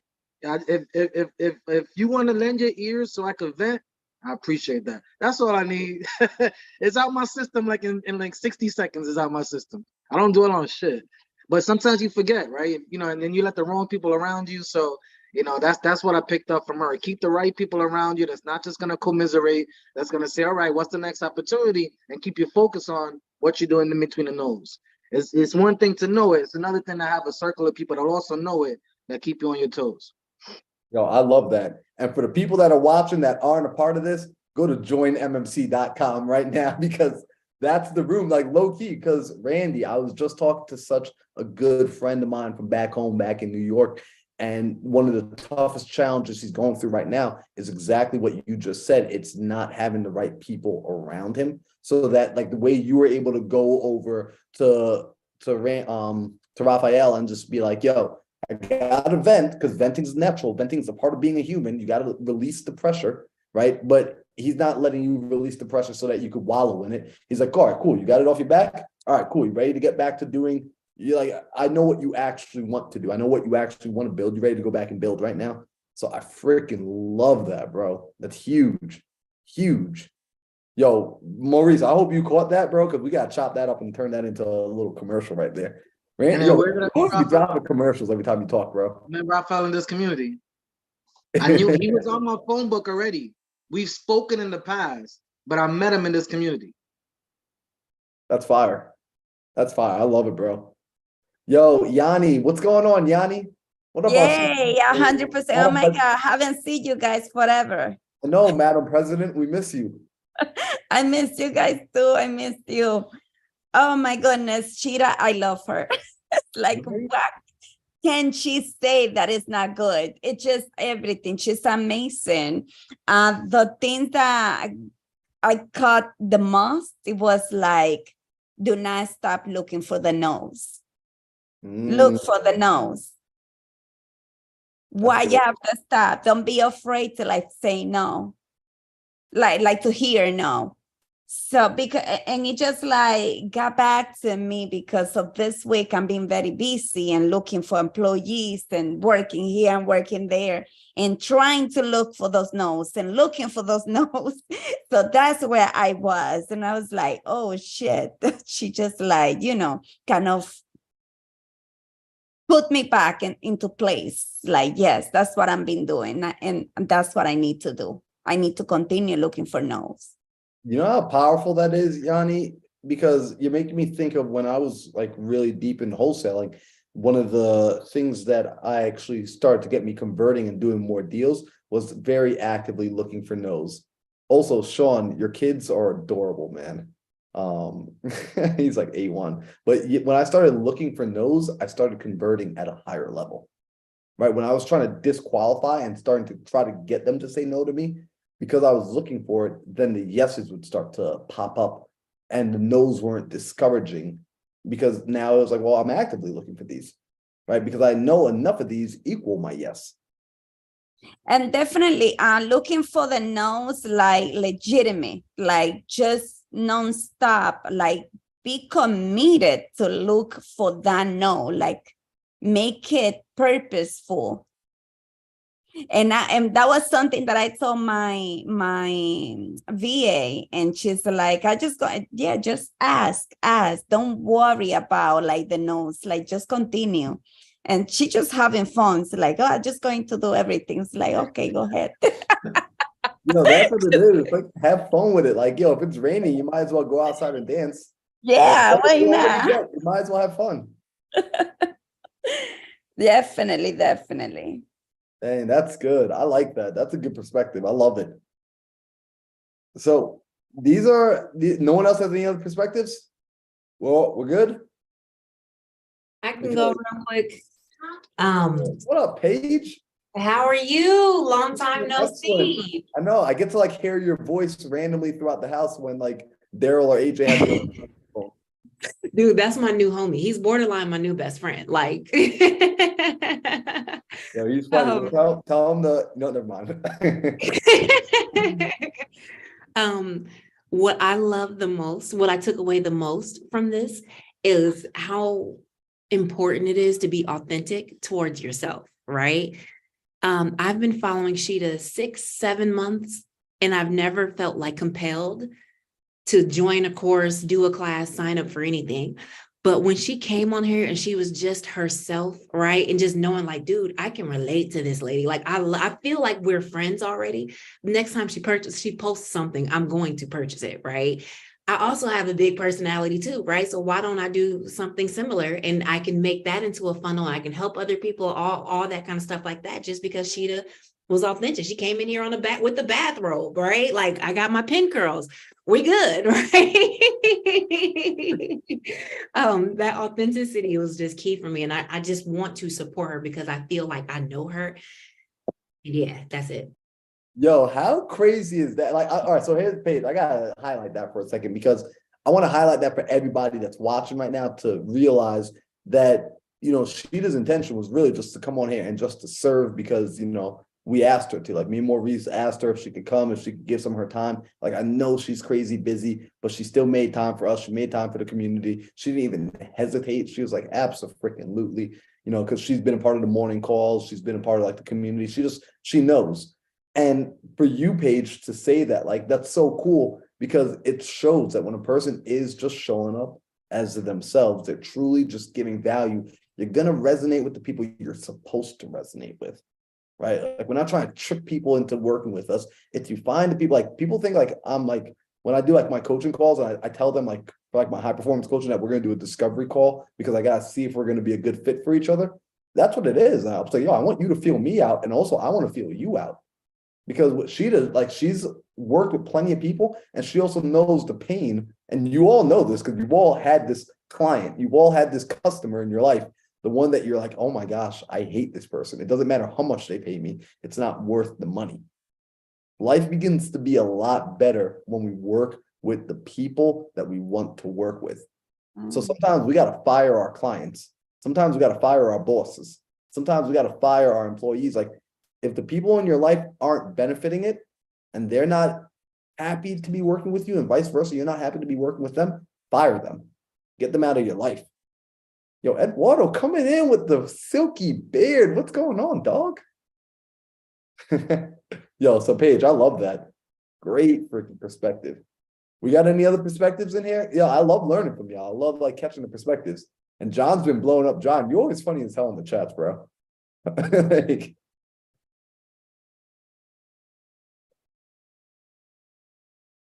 going once, going twice. All right, so if we got no other perspectives, I'm going to say one more thing, which is something that stood out to me was when she said everybody will get their fair share of opportunities. I'm a huge believer of this, right? And I don't have proof, and I don't think I'll ever be able to get proof of this. And I really don't think anyone can get proof unless you want to spend the rest of your life literally just following other people around and counting how many times an opportunity comes, because it's also going to be subjective as to what a person views as an opportunity. However, I truly do believe that in your life, doors will be cracked open if you ask for it.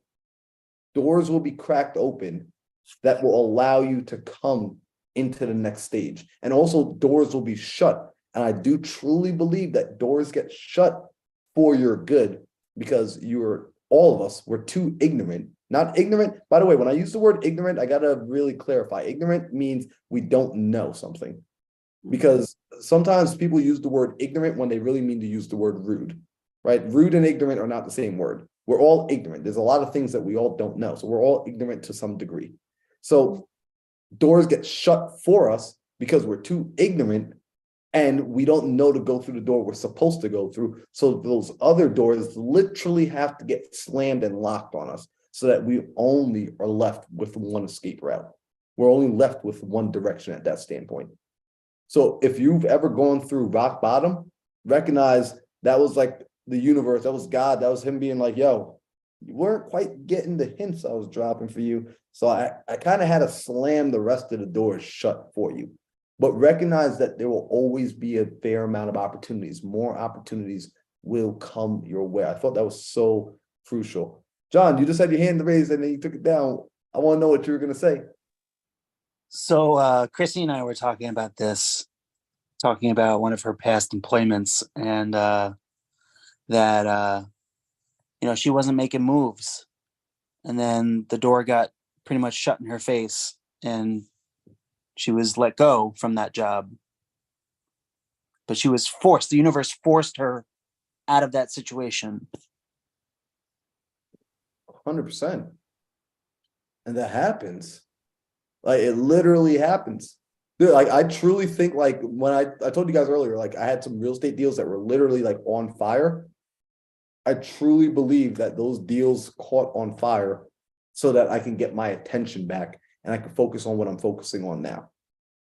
Right? Like, it's like those things had to happen for me to say, oh, this is what I want and desire to be doing. And I knew that from the very jump.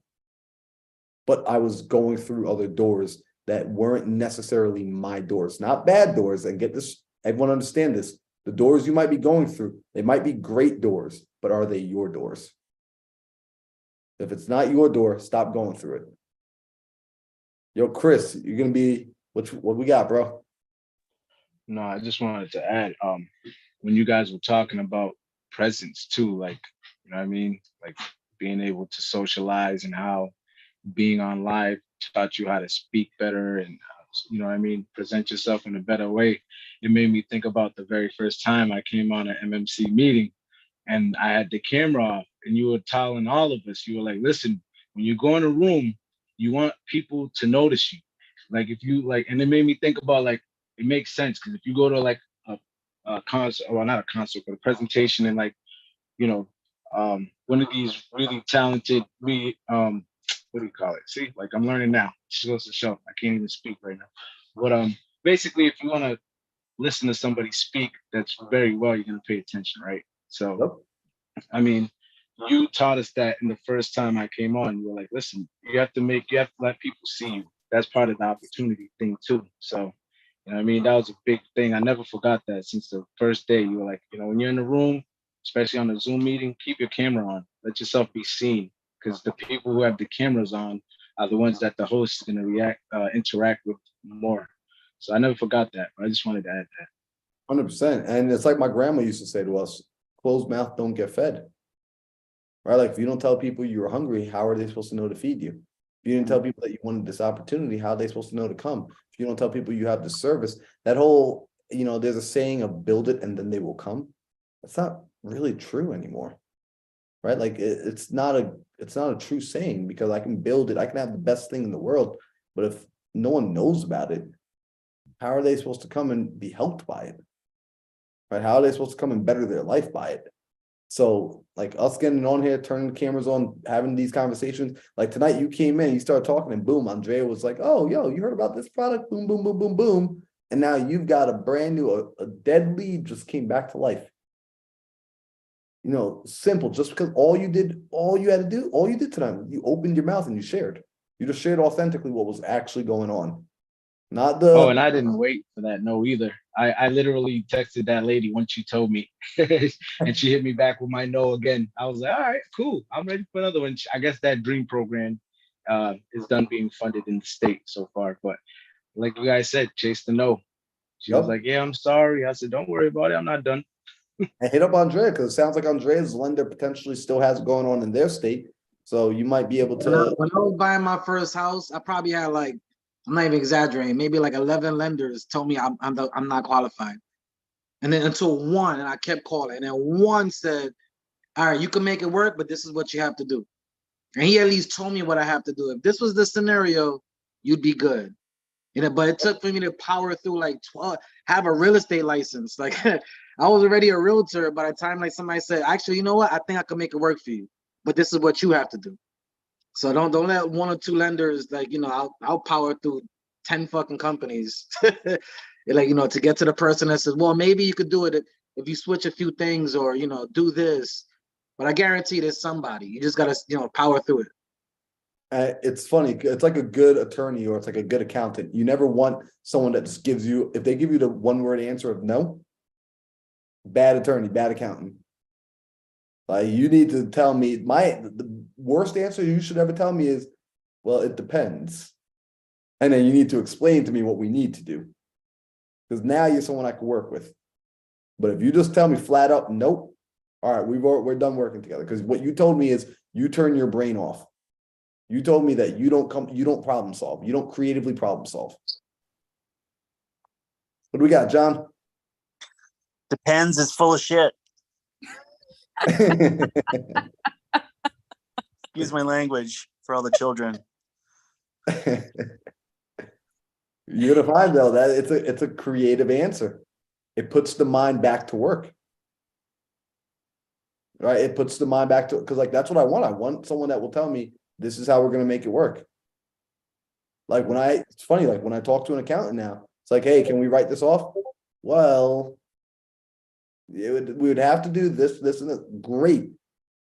Not no. Because if you just tell me no, where do I go from there? There's nowhere to go from there. No's a dead end. Right? I don't do dead ends. All right. I like today, this is y'all, by the way, y'all know, some of you saw on Instagram. This is the most important week of my life.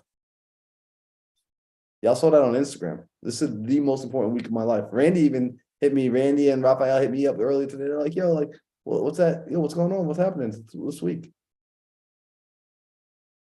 I woke up. The fuck? I woke up. Right? Like, I'm alive. I'm living in a free country as a free man, able to chase after my dream. Right? There's no shackles on me. Are you kidding me? I'm using this. I'm using this freedom. And y'all woke up the same way. Remember that. Like, remember that, like, none of you are starting from the bottom. None of you are starting. You're all living with, you could do this right now. None of you are starting at the bottom right now. Capitalize on that opportunity. Enjoy it. Right? Like, you know that saying, drive it like you stole it? That's your life right now. Live it like you took it. It's yours. So, by the way, I just looked at that lender that told me yes. I ended up using him for like 2 years on real estate deals. Like, we did a lot of business together. He's actually licensed in Massachusetts. So yeah, I'll send you his contact info. Chris, you're looking for a lender, I could send you one. There you go. Look, Hey, yeah, I'll take all the lenders I can get. I have a lender. The lender isn't the problem. She just seems like our host was saying earlier, right? She just basically wasn't on her game. Like, she waited till we're on an FHA loan, right? She knows this. We put in an offer for the house. She asked me, like, listen, can you come up with 10 grand so you can, if you have to overbid on this house? I'm like, yeah, I got it. Got the 10 grand. I have to go at 15 if I need to. I want the house, right? We put in the offer because the realtor's my boy, Puerto Rican dude. I've known him since I came to America, like fresh off the boat. You know what I'm saying? He's my boy. So he's a realtor out here. He had everything ready. He's in Puerto Rico on vacation. I had to text him and tell him, like, we got to pull the offer. He's like, what? So he calls me and then he calls her. He's like, can we do something? She's like, no. She's like, I'm so sorry. I don't know how I didn't see this sooner. So it's basically like we were talking about. She wasn't on her game. It's her job. This is all stuff she should have seen. You know what I mean? But so now, I guess in Massachusetts, they don't want you to have, if you're on an FHA loan, you can't have more than one house within 100 miles of each other. So I don't know what that's about. So weird, but that's interesting. Yeah, I'll take all the lenders I can get. Yeah, no, that's good to know. Like, I didn't know that FHA rule. So like that, I just learned something new tonight. I would have never ran, or not say never, but it would have been a long time before I ran into that. So it's a good thing to know. And yeah, like if one person says no, if one door closes, really go on to the next person. Just keep saying next, because you heard it. Rashida said no means next opportunity, right? Next option. Just go and knock on the next door. So that's major. So I love it. So guys, how are we liking these Monday evenings? Monday evenings are solid? I love it. Ooh, I love Definitely, it. I like it too. I like being able to wake up in at a decent hour. Let me tell you, don't get me wrong, I need my mornings. I've been doing mornings with Rafael, with John, with Randy, and whoever wanna jump in. Sometimes Chris, Yeah, when Eduardo. I can get the link, I jump in. Yeah, I was about to say, I just looked today. I'm so sorry, guys. I just looked today. I was like asking Andre, I'm like, yo, where's the link at? Like, where's the normal room link? And they're like, oh, it is gone. And I was like, oh shit. I was like, what room have they all been going to then? Like, so that link was still supposed to be there. So we'll make a fresh link. That way, like, no matter what, even if it's like impromptu and it's like last minute, you guys know where the link is so everybody could jump into it easily. But So yeah, we'll definitely put a link, Yes, thank you. back there. And that way they're also recorded. So that way if something fire ever gets dropped, the recordings will exist there for you. Yeah, so the morning calls will still be ran. I know Raphael's been doing a killer job at like popping in there. I know he like or at least he's the only one that said to me that he would keep jumping on every morning consistently and making sure that it gets ran for the most part to the best of his ability. So those morning calls will keep going for y'all. Yes. Awesome. And Yes, then be on the lookout. We're gonna drop inside the circle what the itinerary looks like for the next couple of Mondays. So we'll be having some different guests coming in each Monday. You know, with the sake of some of them will bring some mindset, some of them will bring very tactical, like running master classes for you guys. So you already know how it is. We're always going to aim to bring the best, highest quality people that we possibly can. People that we listen to, people that are vetted, people that are doing the business and that just they understand you know, just whatever it is they're speaking on, they're speaking from a place of experience, not a place of theory. You know, and if someone ever does speak from a place of theory, you know, they'll do like what Sheeta did tonight. Like she'll show you her source. Hey, this is where I got this information. You know, she literally pulled the book up for y'all. So that's huge. All right, so guys, on that note, if no one's got anything left to say, I'm about to bounce out. I'll leave the room open, but I'm gonna bounce out and get ready this evening for you guys know we got the Mindset Manor Monday nights are our house meetings. So I gotta go run my house meeting with the housemates here. But I appreciate you all for being here on Mondays. Like it's good to see the faces. I love that y'all have the cameras on. I love seeing the smiling faces for my people on the East Coast. I appreciate you for being up so late. I know it's like 9:30 on the East Coast. So I really do appreciate y'all for hanging out late.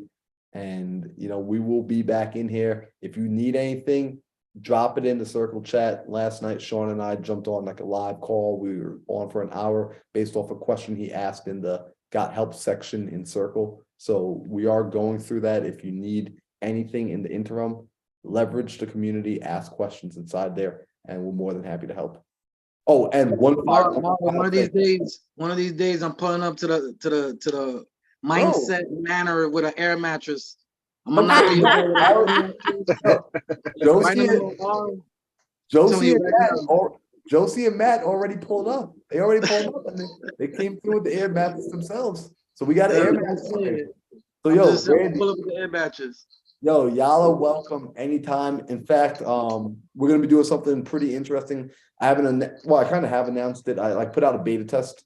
But basically so check this out, y'all are gonna like this. Inside the Mindset Manor, we're doing we're basically gonna do like a weekend. We're gonna open the house up for people on the weekend to come and be able to stay 4 weekends, Friday, Saturday, Sunday.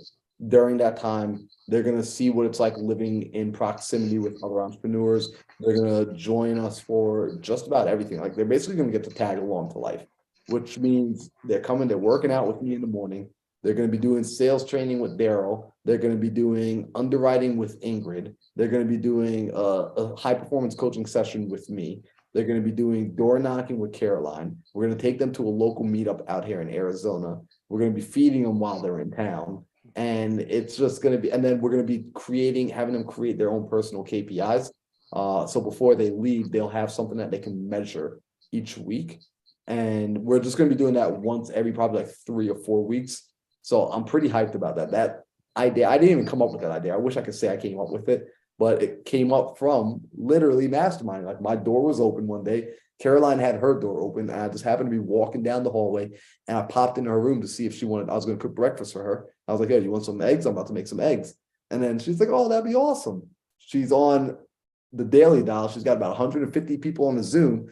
Ty's running it. If you guys know Ty from the West Coast, So he hears me, he's like, oh, Marlon. So we get to talking.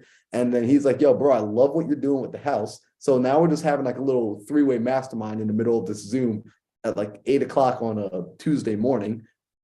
And he said, he gives me the idea. It's like, yo, you should do this with the house. Because when he came to the mastermind, he stayed at Pace's house.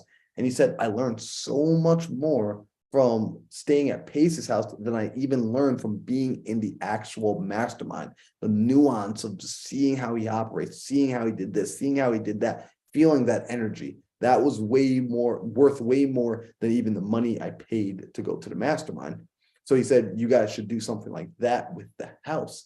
And I was like, dang, that actually is kind of dope. And he's right, because I had the same experience when I stayed at Pace's house. And I was like, you know what? Let's make that happen.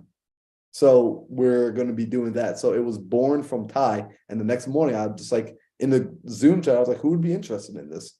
And the whole Zoom chat just flooded with like, yo, this would be sick. So the next morning I came back and I was like, all right, well, guys, like here's a Google form, like fill this in if you're actually interested, and like tell me what you would want to see. And we had a bunch of people. I think we had about like 20 something applications the very next day. And I was like, oh, cool, people actually want to do this. So we will be doing something like that. But all that to say, Randy, you could come through whenever, bro. You got good energy. You just pull up, dog. So that's going to be happening at the end of the month. Ingrid and I just sat down this morning. We decided, I think the date we said is April 28th. It should be the last weekend in April. We're going to be doing that. So I'll talk a little bit more about that throughout this next week and a half, 2 weeks coming. I think what we're looking at doing is it'll probably be somewhere between like 15 to like 1,600 per person. And like once they come, like we'll take care of everything. We'll take care of their food. We'll take care of their travel, their like all that good stuff. And then the second thing, I'm hosting my first webinar this Thursday. So I didn't even announce it yet, but I'm going to be doing a webinar this Thursday. I spent the last like 2 weeks scripting this thing together. So y'all should pop in there. It's going to be crazy dope.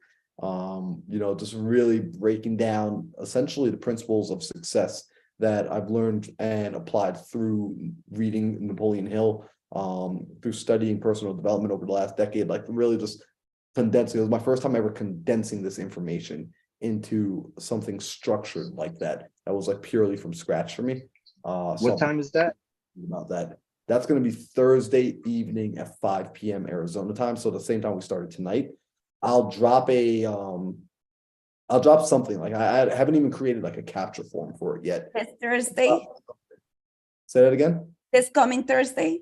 This coming Thursday, and I'll be doing it this coming Thursday. So I'll be doing it live. And then depending on how it goes this Thursday, I'll do it again. But you guys are essentially going to get to be a part of the first. For anyone that shows up, you'll be a part of the first like beta of it, like seeing that rendition. So like, if your boy stutters a little, it's all right. It's we growing through it, but I'm excited about this one. Also, low key, Paige, you're in that, like you're in the mom stance right now. Like everyone's got like that black mom that be laying in bed with like, Paige is, I looked over and I'm like, yo, Paige, why you look like somebody's mom right now? I mean, granted, you are somebody's mom, but like, why you look like somebody's mom right now with the she's laying on the Simpsons couch. You don't see her? X. Laying on the couch over there. I'm 2 seconds away from putting my bonnet on, so. But yeah, so that's fun. So I'm gonna drop the link for that inside the circle group, and then tomorrow I'll announce it. I'll like tonight before I go to bed, we'll put together a web capture form to do something. I really don't know fully how I'm gonna shoot it out, but I'll do it through Zoom. So I'll have like a registration link, but I'll also have something to simply capture everyone's emails as well, because I'm bad at. I heard Zoom's a tough place to capture emails. So just so if anyone, I'm always super transparent. Like people are like, oh, you're capturing emails? Of course I'm capturing emails. Are you kidding me? Like I practice what we learned. So looking forward to that. So those it is a way to do it with Zoom. It is a way to do it. I just don't know how to. So no, I know that you could capture it with Zoom. It's the matter of getting them from Zoom. That's the hard part. You're only able to pull it one at a time. So if you have 100, and you have to do it before you actually host the event. So it's a pain in the butt. It's not efficient. So I'm going to use MailChimp. I just got to figure out, I just got to go play with it again. So yeah, Maurice, we got any final bits of housekeeping before I wrap up and run out? Housekeeping every single Monday. We are here 8 o'clock this month. This month is all about the foundations of businesses, money mindset, communications, scaling, and what's the last one?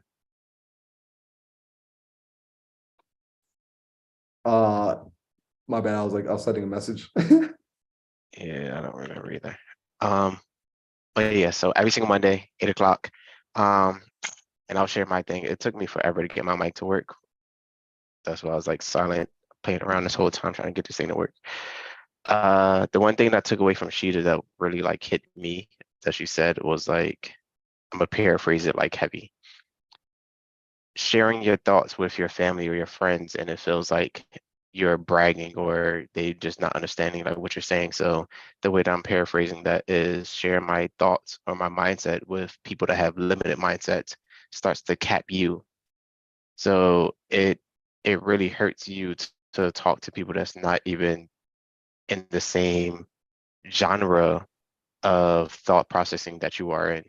So that's where the benefit of community comes in place at being able to actually converse with others that's in the same genre, same industry, same field, same atmosphere as you, as far as like scales and thoughts. And it's like, yo, I'm reaching $1 million this year. I'm reaching $1 million this month. Bro, let's hit $1 million in a day. Like, you want to really always surround yourself with those like-minded people. And yeah, MMC is that group for y'all. Other than that, bye. All right, guys. I will see you all hopefully on Thursday. I'll see some of you on the Daily Dial tomorrow morning. I'm filling in for Keston. And if anyone needs anything, just leave a comment inside the Circle app. We'll be sure to get to it. You have high performance on Wednesday? I do. I'll be seeing you. I'll be seeing you for our coaching call on Wednesday, Yanni. Good. Yeah, because I haven't been in the last one. No worries. I got you. All right. Yeah. Have a good